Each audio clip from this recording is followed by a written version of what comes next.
Hi everyone, welcome to my channel learning with Prachi. तो जैसे कि हमने डिस्कस करा था कि हम फिजिकल एजुकेशन का रिवीजन स्टार्ट करने वाले हैं, बट उससे पहले देख लेते हैं कि फिजिकल एजुकेशन का पेपर किस तरीके से आने वाला है। टर्म 1 जो थी वो पूरी एमसीक्यू बेस्ड थी। टर्म 2 जो होगी हमारी वो सब्जेक्टिव होगी। इसमें हमको आंसर्स लिखने हैं लंबे लंबे, राइट।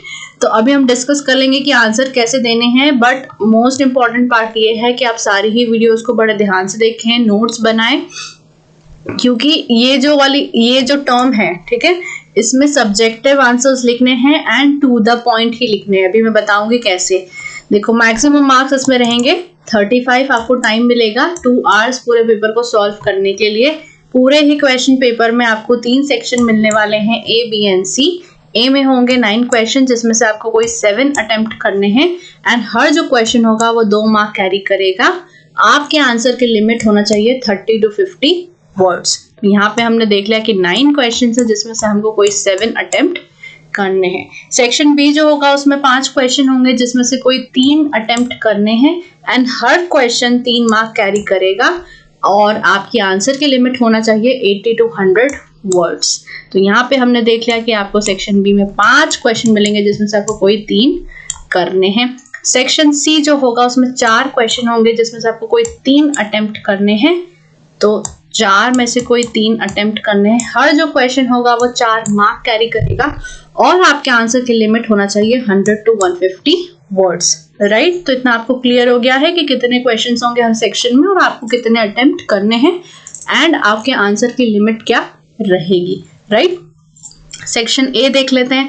तो जैसे कि हमने डिस्कस करा कि 9 क्वेश्चन रहेंगे, 7 अटेम्प्ट करने हैं। हर जो क्वेश्चन है वो 2 मार्क कैरी करेगा। एक्सप्लेन एनी 2 बेनिफिट्स ऑफ अर्ध मत्स्य आसन।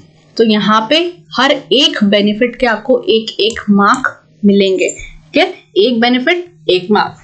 तो यहाँ पे बहुत जरूरी है कि आप टू द पॉइंट आंसर ही लिखें। एक्सप्लोजिव स्ट्रेंथ क्या होती है, एग्जाम्पल से समझाओ। तो एक्सप्लोजिव स्ट्रेंथ क्या होती है, उसका 1 मार्क, एग्जाम्पल का 1 मार्क।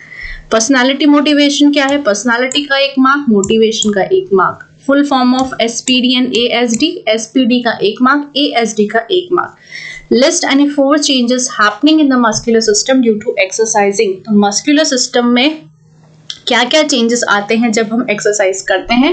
4 चेंजेस क्लियरली लिखा है, कितने आपको बताने हैं। हर पॉइंट का आपको 0.5 मार्क मिलेगा, राइट। तो ऐसे आपके 2 मार्क हो जाएंगे जब आप 4 पॉइंट लिखेंगे। What is the meaning of isotonic method and it is used for developing which ability? तो isotonic method क्या होती है, उसका 1 मार्क, एंड उससे क्या एबिलिटी डेवलप होती है, उसका 1 मार्क। 2 सिम्टम्स और कॉजेस देना है आपको ADHD के। सिम्टम्स का 1 मार्क, कॉजेस का 1 मार्क। लैसरेशन क्या है, उसको मैनेज कैसे करते हैं, लैसरेशन का 1 मार्क, उसके मैनेजमेंट का 1 mark. List down any 2 strategies to make physical activities accessible for CWS। तो 2 strategies, एक स्ट्रैटेजी का 1 मार्क। तो बहुत ज्यादा जरूरी है कि जो भी आंसर आप लिखें पॉइंट वाइज लिखें, टू द पॉइंट लिखें। देखिए, आपको यहाँ पे लिमिट दी है 30 to 50।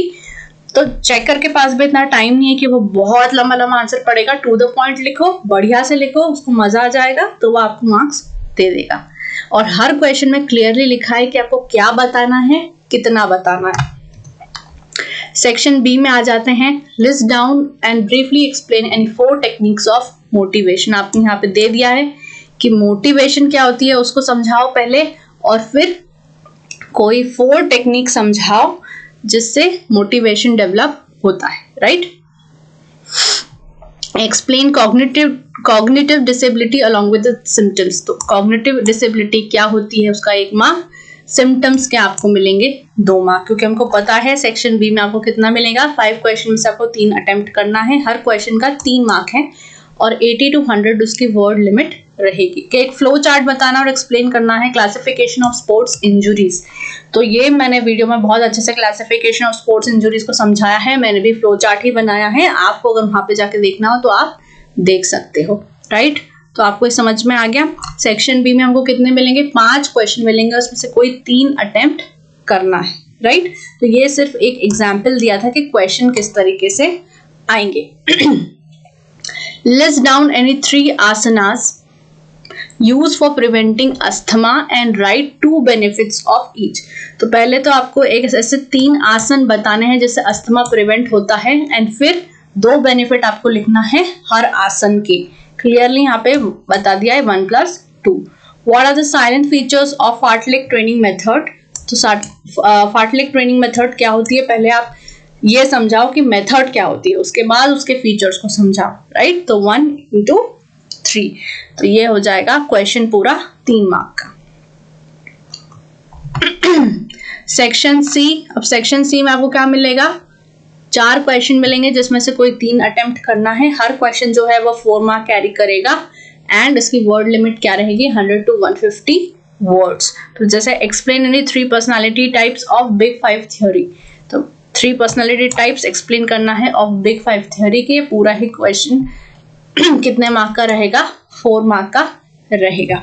Discuss physiological factors determining speed. तो सबसे पहले तो ये समझाओ कि स्पीड क्या होती है, उसके बाद फिजियोलॉजिकल फैक्टर्स क्या हैं जो स्पीड को डिटरमाइन करते हैं उसको समझाओ। डिफाइन फ्लेक्सिबिलिटी, तो फ्लेक्सिबिलिटी को पहले एक्सप्लेन करो और फिर एक्सप्लेन करो वो मेथड्स जिससे फ्लेक्सिबिलिटी डेवलप होती है। Briefly explain the administration of Pawanmuktasana along with its contradictions and draw stick diagram. तो पहले आपको बताना है कि पवन मुक्त आसन होता क्या है, उसके बाद कॉन्ट्रडिक्शंस का मतलब क्या है कि किन किन लोगों को वो नहीं करना चाहिए, या जैसे किसी को बैक पेन हो या इंजरी हो उनको नहीं करना चाहिए। जो भी हो इस पवन मुक्त आसन के कॉन्ट्रडिक्शंस वो आपको बताने हैं, और स्टिक डायग्राम से आपको बताना है स्टिक पवन मुक्त आसन कैसे बनेगा। देखो मेरी तो ड्राइंग बहुत ही घटिया है, पर ठीक है बताती हूँ।